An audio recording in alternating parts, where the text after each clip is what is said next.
नमस्कार, मी प्रणिता बोरसे. जय महाराष्ट्रमध्ये आपलं स्वागत.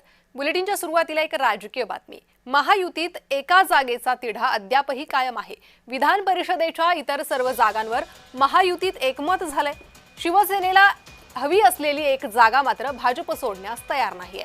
एका जागेवरून महायुतीचं घोडं अडलंय. अधिक माहिती या संदर्भात घेणार आहोत आमचे प्रतिनिधी शुभम उमाळे यांच्याकडून.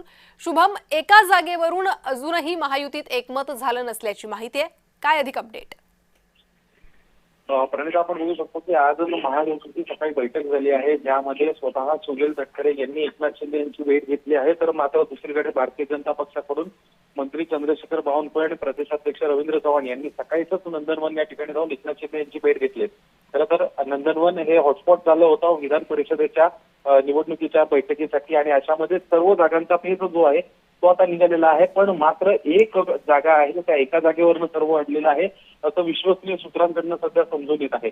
अवघे 8 दिवस राहिलेले आहेत उमेदवारी अर्ज भरण्यासाठी, आणि अशामध्येच लवकरात लवकर निर्णय घेऊन नावं अंतिम टप्प्यात अंतिम यादी काढून सर्व पक्षांना आता जरुरी झालेलं आहे की लवकरात लवकर नावं ही जाहीर करावी. त्यामुळे आता नेमकं महायुती काय करते हे पाहणं महत्त्वाचं असणार आहे. प्रणिता, अगदी. शुभम, ज्याप्रमाणे पालकमंत्री पदाचं अजूनही काही निर्णय झाला नाही, त्याचप्रमाणे या जागेचंही घोडं अडलंय असं म्हणता येईल. धन्यवाद या सविस्तर माहितीसाठी.